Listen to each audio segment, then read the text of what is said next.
Hey guys, Dan here from Your Guitar Academy and welcome back to this course, the Jimi Hendrix course, and this is lesson 10. And in this lesson what we're going to be doing is just completing this unit whereby we've looked at the cage chords and the pentatonics that go with them, giving you a bunch of licks and now how to put those and cut them up and dissect them into a track. So now we're going to put that whole track together and talk about how you can bring some improvisation into that to bring even more of your own self into this Hendrix idea. So pick up a guitar and let's get started.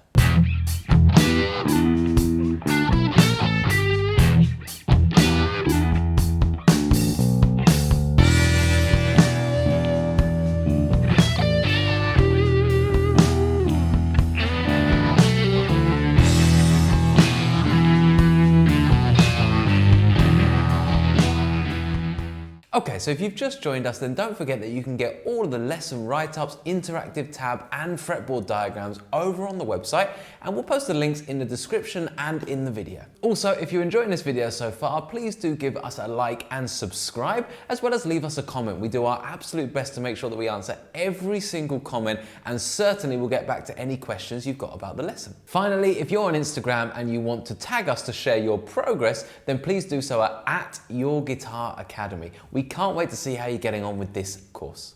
Okay guys, so to get started, what we're going to do is we're going to just play through the A and B section with the drum beat. That'll just put us back in the zone, and then we're going to move it forward from there. Okay, so let's just get the drum beat on. I'm going to go through A and B, so the low bit and the high bit, so that to see where you're at with kind of putting this together, and then take it one step further. So 3, 4, 1.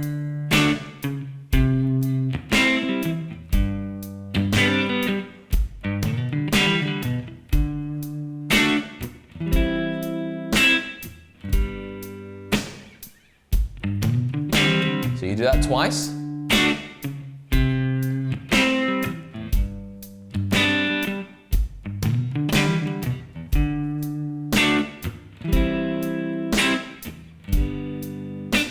And then we go up. Here we go.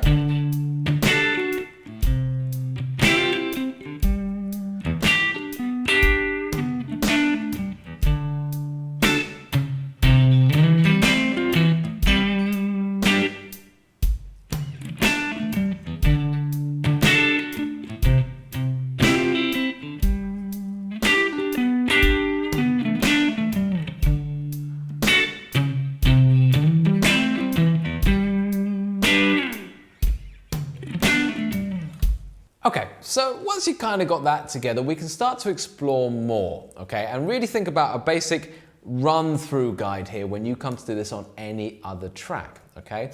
And the first thing you really need to get is your grounding. So you need to know the track, you need to know the rhythm of the track. So in this case, if you just broke it down to the rhythm, you know, we've just got this 2, 3, 4, 1, 2, 3, 4. 1, 2, 3, 4. 1, 2, 3, 4. And just round and round like that. And the first thing I would do is just try and do that in the variety of positions on the neck. So if you're just following along with this Hendrix thing and they're the cage chords that you know, then move it up, you know, just get these in there so you know all the positions. You can mix and match. So we could do maybe a D here, a C here, and then the G down here, so all one shape. Or equally, we could do the D, the C, and then move up here for the G, or the G like that, the D.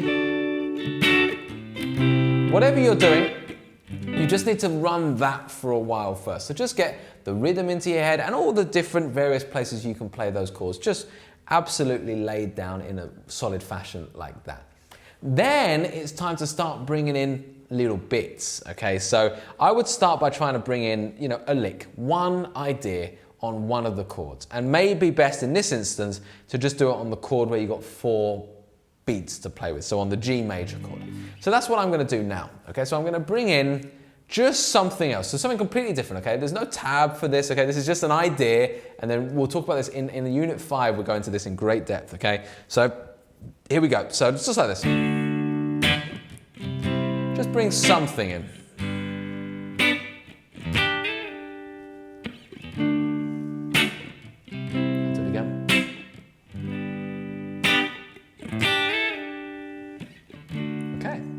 Maybe I want to add a little bit more to that. Let's bring one more thing in. Now, notice as I do that, you can't see it here, but my foot is tapping all the way through that. That inner metronome. 1, 2, 3, 4. 1, 2, 3, 4. Okay? If you just hit on the 4, the 1, the 2, the 3, the 4, those main beats, that will be a really great place to start. So you just start by bringing in one idea, okay? It might be that you take the ideas that we've got and maybe divide them even further. Maybe you really like this idea. It's kind of, okay? Maybe we try and bring that in onto the D. And we do it on both of those two. So there we've got the D. Remember that we move up to the G shape and we've got pentatonic box 1. Okay, so 1, bum, bum, bum, bum, and then down to the C. So.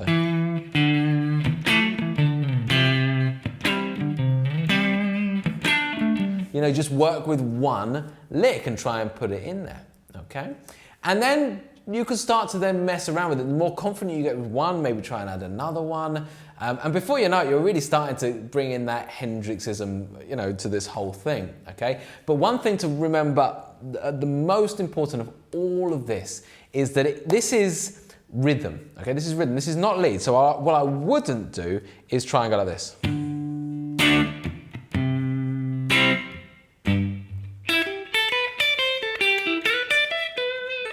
Okay, and there's a bunch of reasons why I wouldn't do that. One, it just doesn't sound very rhythmical. Even though that was in time,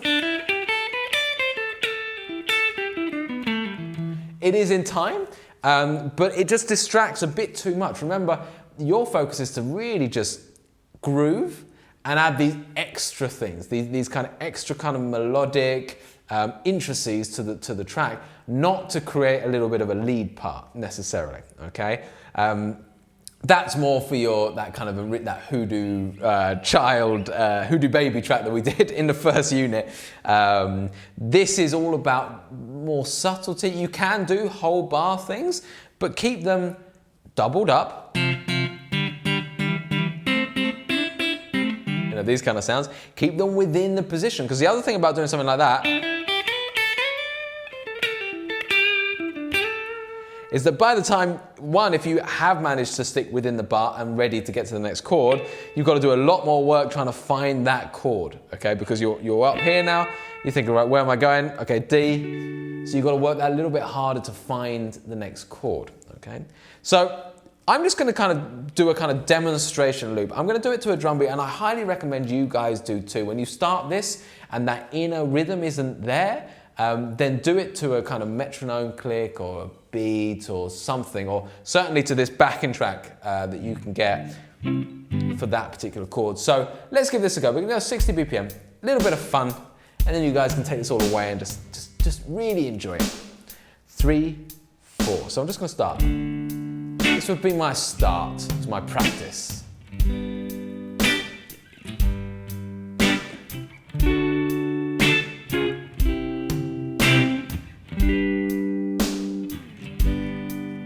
And now I'm going to start thinking about bringing in a lick. Here we go. Simple as that. How about coming up here?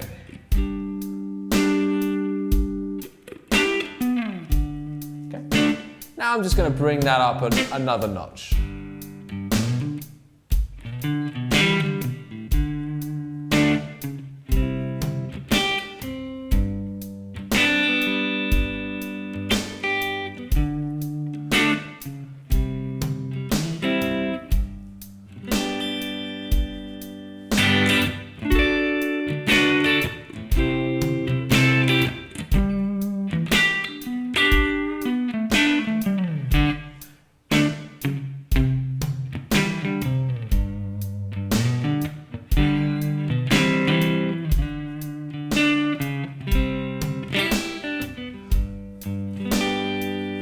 Now you can see I'm getting more and more confident with it and going through that. So As you build it up and as you get more and more confident with it, you will start to bring in things. But always remember, if in doubt, just keep it simple. Nice, just every now and again, a little bit of a groove. Or just a ding ding, you know, just a, or a, and if you're really going for it, you know, bring in something a bit more, you know, more beats, basically, more time. So there we have it. That is the end of Unit 2. So really, by the end of this, what I want you guys to know is how to play all of those cage chords that I've gone through. Okay, that's not all the cage chords, by the way. That's just the ones that Hendrix will use. So let's just get those sounding amazing. If you're then interested to go through more cage chords, then we've got courses on that as well. So get that together, get the knowledge of which pentatonics go with which chords, that's super important. And then even with just those 2 licks that we learned, cut up into various different licks, you've got so much in your arsenal already. We will be learning more, of course we'll be learning more, but you've got so much already. You can go away, put on any track with major chords, we haven't done minor chords yet, with major chords, and just try and add little bits in. So there's a little challenge for you. See how you get on doing something like that, and then we'll see you in the next unit. Okay, so thanks again for watching. When you're ready, please go ahead and click on the next lesson, which you'll be able to find right here. Or if you want to start from the beginning of the playlist, you can find the whole thing right here. Finally, please go ahead and hit that like and subscribe button, as well as leave us comments and feedback about the lesson. We really appreciate that, and I'll see you next time.